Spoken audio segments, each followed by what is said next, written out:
कहानी की शुरुआत होती है भविष्य के साउथ अफ्रीका से, जहां क्राइम इतना बढ़ चुका है कि पुलिस भी बेबस हो गई है। तब सरकार एक नया कदम उठाती है, रोबोट पुलिस, जिन्हें स्काउट्स कहा जाता है। इन्हें टेट्रावाल कंपनी ने बनाया है और इनमें एक खास सिक्योरिटी सिस्टम लगाया गया है जिसे सिर्फ कंपनी ही अपडेट कर सकती है। यानी दुनिया का कोई भी हैकर इन्हें हैक नहीं कर सकता। यही कंपनी एक और ताकतवर रोबोट बनाती है जिसका नाम है मूस। इसे कंट्रोल करता है इंसान और इसका डिजाइन बनाया है इंजीनियर विंसेंट ने। लेकिन विंसेंट को आर्टिफिशियल इंटेलिजेंस पर भरोसा नहीं। उसका मानना है कि रोबोट तभी सुरक्षित हैं जब इंसान उन्हें कंट्रोल करे। एक दिन फैक्ट्री में स्काउट बाइस नाम का रोबोट रिपेयर के लिए लाया जाता है। इंजीनियर कहता है कि ये रोबोट हर मिशन के बाद टूटकर वापस आता है। जैसे ही इसका रिपेयर पूरा होता है, स्काउट बाइस तुरंत एक्टिव होकर अपने काम पर लौट जाता है। दूसरी तरफ गैंग लीडर निंजा अपनी टीम के साथ शहर से भाग रहा होता है क्योंकि स्काउट्स उनके पीछे लगे होते हैं। भागते भागते उनका एक्सीडेंट हो जाता है, लेकिन किसी तरह वो बच निकलते हैं और बड़े गैंगस्टर हिप्पो के पास पहुंचते हैं। हिप्पो गुस्से में उनका सारा सामान और हथियार छीन लेता है और धमकी देता है कि अगर 7 दिन में 20 मिलियन नहीं लाए तो वो सबको मार डालेगा। अपनी बात पक्की करने के लिए वो निंजा के मुंह में बंदूक डालकर कसम खिलाता है और फिर गैंग के एक आदमी को गोली मार देता है। तभी कुछ ड्रॉइड्स उनकी लोकेशन पकड़ लेते हैं और स्काउट्स हेलीकॉप्टर से वहां पहुंच जाते हैं। हिप्पो और उसका गैंग गोलियों की बरसात शुरू कर देता है और धमाकेदार बम फेंकते हैं। इसी बीच स्काउट्स जमीन पर उतरकर फायरिंग शुरू कर देते हैं और कई गैंग मेंबर वहीं ढेर हो जाते हैं। 2 इंसानी पुलिस ऑफिसर भी लड़ाई में शामिल हो जाते हैं और स्काउट बाइस को ढाल बनाकर आगे बढ़ते हैं। धीरे धीरे गैंग के और भी ज्यादा लोग मारे जाते हैं और निंजा बेताबी से मरे हुए लोगों के बीच वैन की चाबी ढूंढने लगता है। चाबी जिस आदमी के पास होती है वो कार लेकर भागने की कोशिश करता है, लेकिन एक स्काउट गोली मारकर उसकी कार गिरा देता है। तभी निंजा हेलीकॉप्टर पर फायर करता है और उसके इंजन को हिट कर देता है, जिससे हेलीकॉप्टर पीछे हट जाता है। इसी बीच पुलिस पुराने बिल्डिंग में घुसने की कोशिश करती है, लेकिन हिप्पो रॉकेट लॉन्चर से हमला कर देता है। इस जोरदार हमले से स्काउट बाइस बुरी तरह नुकसान झेलता है। हिप्पो खिड़की से भाग जाता है और निंजा अपनी टीम के साथ वैन लेकर निकल पड़ता है। गैंग हार चुका होता है और इस पूरी रेड को न्यूज में सरकार और स्काउट्स की एक और जीत के रूप में दिखाया जाता है। सरकार तुरंत 100 और स्काउट्स बनाने का ऑर्डर दे देती है। वहीं दूसरी तरफ विंसेंट कंपनी की सीईओ मिशेल से शिकायत करता है कि वो उसके मूस प्रोजेक्ट का फंडिंग काट रही है, लेकिन मिशेल को मूस में कोई दिलचस्पी नहीं होती। इसी समय डियोनन को रिपेयर शॉप में बुलाया जाता है, जहां इंजीनियर स्काउट बाइस पर काम कर रहा होता है। अटैक में रोबोट की बैटरी उसके चेस्ट पीस से फ्यूज हो गई होती है, जिससे उसे ठीक करना नामुमकिन हो जाता है। डियोनन आदेश देता है कि उसके जो भी पार्ट काम के हैं उन्हें निकाल लो और बाकी हिस्सों को कबाड़ कर दो। दूसरी तरफ चोर अपनी छुपी हुई बिल्डिंग पर वापस पहुंचते हैं। निंजा को हिप्पो का फोन आता है जिसमें वो 7 दिन की डेडलाइन याद दिलाता है। गैंग चर्चा करता है कि अब क्या किया जाए ताकि मुसीबत न बढ़े। योलांडी का मानना है कि टेट्रावाल कंपनी में किसी के पास जरूर ऐसा स्विच होगा जिससे स्काउट्स को बंद किया जा सके। इसलिए सबसे पहले उन्हें उस इंसान को ढूंढना होगा। थोड़ी इंटरनेट रिसर्च से उन्हें पता चलता है कि स्काउट्स का असली निर्माता कौन है। उधर डियोनन अपने फ्री टाइम में अपने नए सीक्रेट प्रोजेक्ट पर काम कर रहा होता है। उसके घर में रोबोट्स उसकी मदद करते हैं और घर का सारा काम संभालते हैं। डियोनन कई घंटों तक कोडिंग करता है और आखिरकार एक ऐसा प्रोग्राम बना लेता है जो रोबोट्स को कृत्रिम चेतना यानी आर्टिफिशियल कॉन्शियसनेस दे सकता है। डियोनन को पूरा यकीन होता है कि अगर ये कामयाब हुआ तो रोबोट इंसानों से भी ज्यादा स्मार्ट बन जाएंगे, यहाँ तक कि वे म्यूजिक और पोएट्री भी लिख पाएंगे। उत्साह में भरा डियोन सीधे सीईओ मिशेल के पास पहुंचता है और उसे अपनी खोज दिखाता है, लेकिन मिशेल उसकी बातों को गंभीरता से नहीं लेती, क्योंकि कंपनी सिर्फ हथियार और सुरक्षा बनाने का बिजनेस करती है। वो टेस्टिंग की इजाजत देने से साफ मना कर देती है। निराश और गुस्से में डियोनन खुद ही रिस्क लेने का फैसला करता है। वो स्काउट बाइस, गार्ड की और कुछ जरूरी टूल्स वैन में छुपाकर फैक्ट्री से निकल जाता है। गार्ड्स उसे चेक नहीं करते क्योंकि उसकी पोस्ट ऊंची होती है, लेकिन कुछ ही दूरी पर उसकी वैन का रास्ता निंजा की गैंग रोक लेती है। वो लोग कांच तोड़कर डियोनन को बाहर खींचते हैं और बेहोश कर देते हैं। जब डियोनन होश में आता है तो खुद को गैंग के ठिकाने पर पाता है। निंजा उसे मारकर डराता है और कहता है कि उसे मिलकर काम करना होगा। डियोन समझाने की कोशिश करता है कि स्काउट्स हमेशा एक्टिव रहते हैं और उनका सॉफ्टवेयर ही उनकी सेफ्टी है, लेकिन निंजा उस पर भरोसा नहीं करता और बंदूक तान देता है। तभी अमेरिका वैन से स्काउट बाइस निकाल लाता है। अब निंजा डियोनन को धमकी देता है कि अगर उसे जिंदा रहना है तो स्काउट बाइस को उनके लिए प्रोग्राम करना होगा। डियोनन उन्हें चेतावनी देता है कि नया सॉफ्टवेयर अभी टेस्ट नहीं हुआ है, लेकिन गैंग फिर भी ट्राई करने को तैयार हो जाती है। डियोनन स्काउट 22 के टूटे पार्ट्स ठीक करना शुरू करता है, लेकिन उसे पता चलता है कि बैटरी बुरी तरह डैमेज है और अब ये रोबोट सिर्फ 5 दिन तक ही चल पाएगा। इसके बाद डियोन गार्ड की से पुराना सिस्टम हटाकर नया प्रोग्राम इंस्टॉल कर देता है और तभी कुछ कमाल होता है। स्काउट 22 जाग उठता है, लेकिन अब वो किसी मशीन की तरह नहीं बल्कि एक छोटे बच्चे की तरह बर्ताव करता है। वो डरकर इंसानों से छुपने लगता है। निंजा की गुस्से भरी आवाज उसे और भी डरा देती है, इसीलिए बाकी लोग निंजा को वहां से हटा देते हैं। धीरे धीरे सब उसे प्यार से पुकारते हैं और आखिरकार वो बाहर आकर योलांडी का हाथ पकड़ लेता है। उसे डियोन की घड़ी भी बहुत पसंद आती है और जब डियोनन उसे घड़ी दे देता है तो रोबोट पहली बार बोलता है वॉच। डियोन रोबोट को खेलने के लिए एक खिलौना देता है ताकि वो बिजी रहे। इसी दौरान स्काउट 22 सबके नाम सीख लेता है। तभी योलांडी को लगता है कि ये रोबोट बिल्कुल एक खुश बच्चे जैसा है। वो हंसकर कहती है कि इसका नाम होगा चैप्पी। इसी बीच निंजा वापस आता है और गुस्से में चिल्लाता है क्योंकि उसे लगता है कि ये लोग चैप्पी को बच्चे की तरह पाल रहे हैं। वो डियोन को मारने की धमकी देकर बाहर निकाल देता है, लेकिन डियोन उसे समझाता है कि चैप्पी को ट्रेन करने के लिए उसका होना जरूरी है।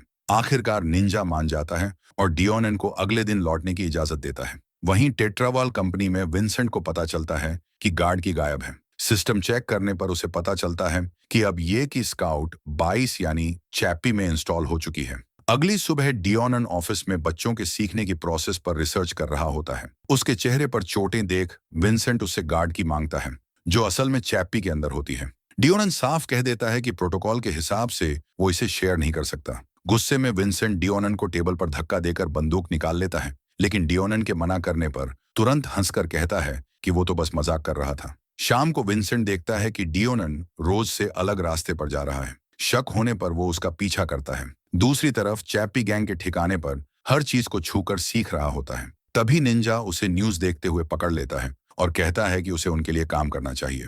निंजा उसे बंदूक चलाना सिखाने की कोशिश करता है, लेकिन चैप्पी डर जाता है और गोली मिस कर देता है। गुस्से में निंजा उस पर चिल्लाने लगता है, लेकिन तभी योलांडी बीच में आकर उसे रोक देती है। वो कहती है कि पहले चैप्पी को बेसिक चीजें सिखानी होंगी। फिर योलांडी उसे अलग अलग चीजें दिखाकर उनके नाम सिखाने लगती है। चैप्पी उसे चौंका देता है जब वो पूरे वाक्य दोहराने लगता है।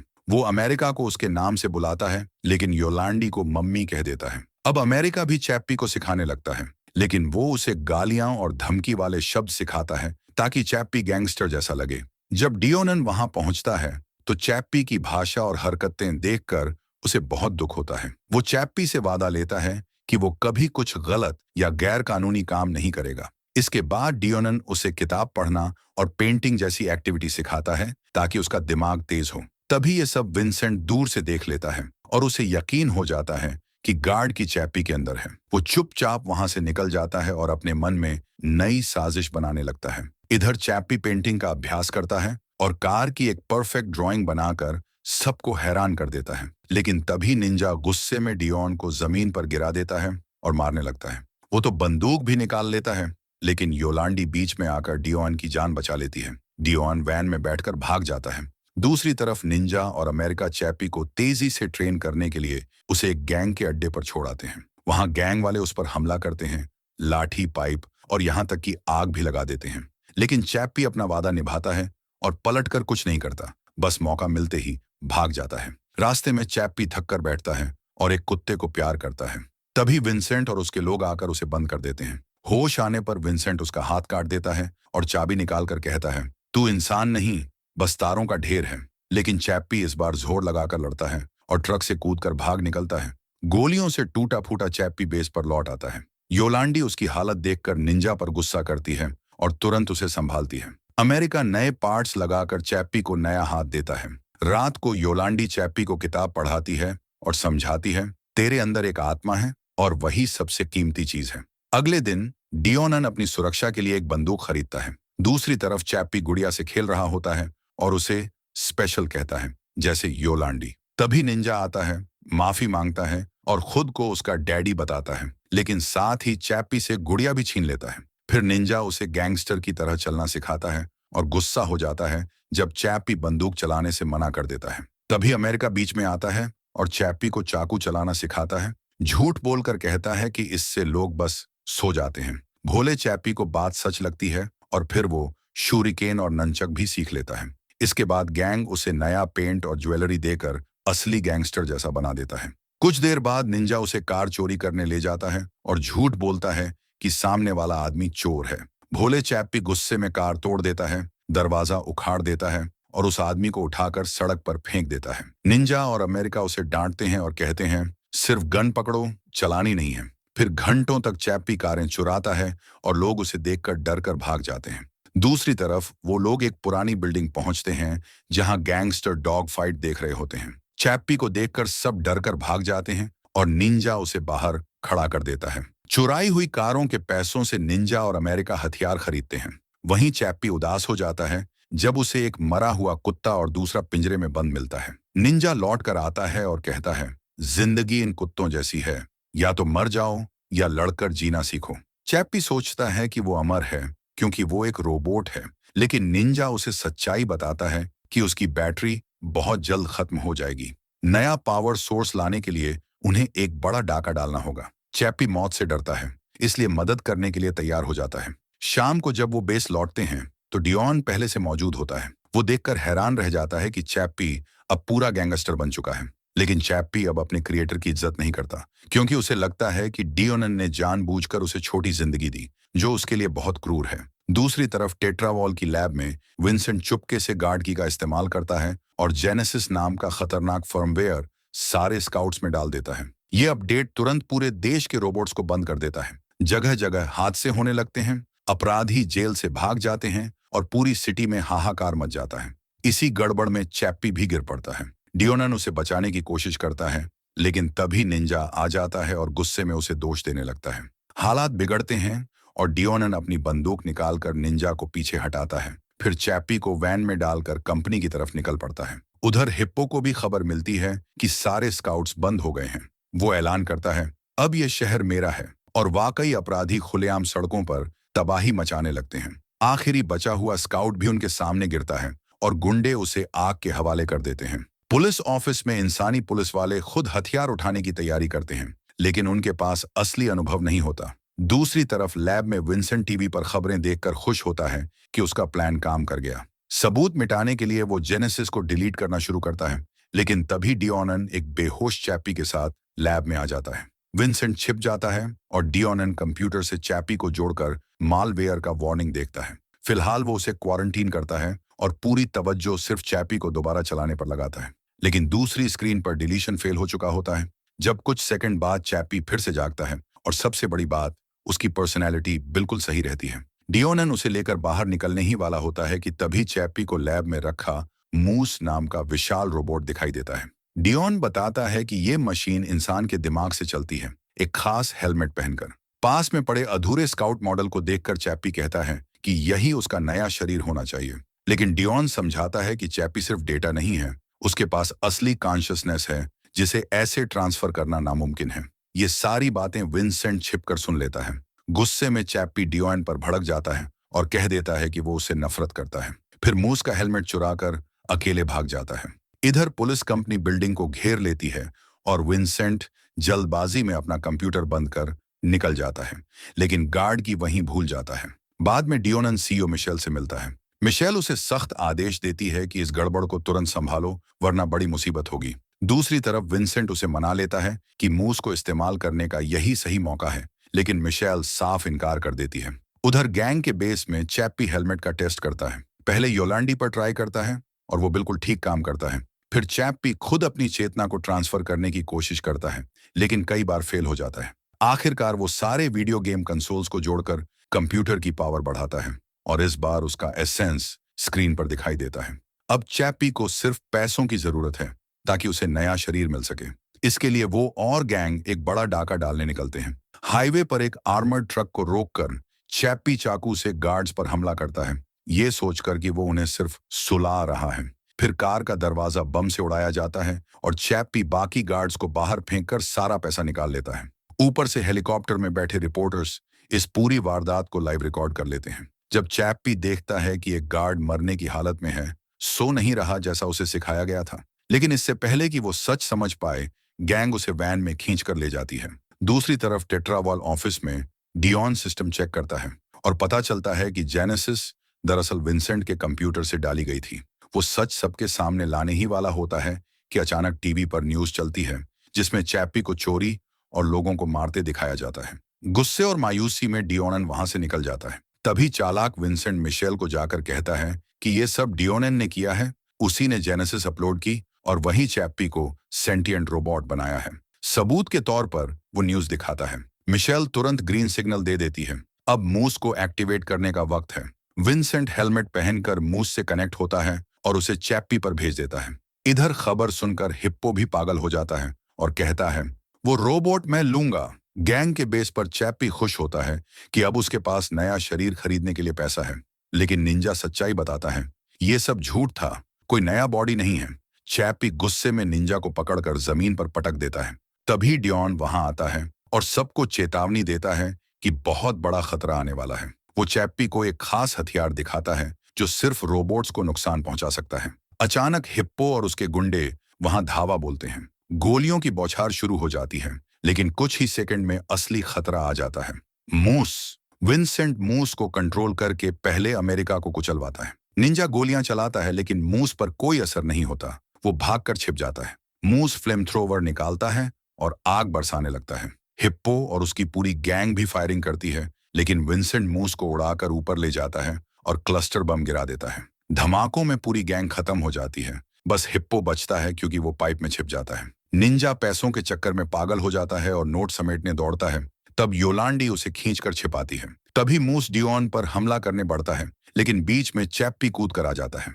वो अपने हथियार से मूस पर फायर करता है और उस पर बम चिपकाकर उसका एक हाथ उड़ाने में सफल हो जाता है। लेकिन तभी मूस चैप्पी पर जोरदार वार करता है और उसे गिरा देता है।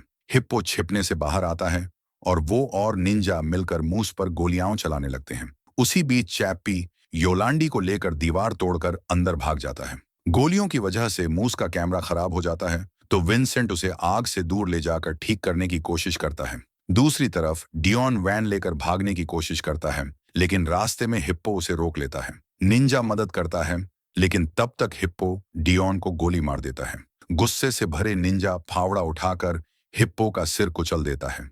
चैप्पी तुरंत डियोन को छिपा देता है, लेकिन मूस फिर से चालू हो जाता है और गोलियों की बरसात शुरू कर देता है। चैप्पी अपने हेलमेट की तरफ भागता है, मगर एक गोली उसे तोड़ देती है। अब वो फैक्ट्री जाकर दूसरा हेलमेट लेने की सोचता है ताकि डियोनन को बचा सके।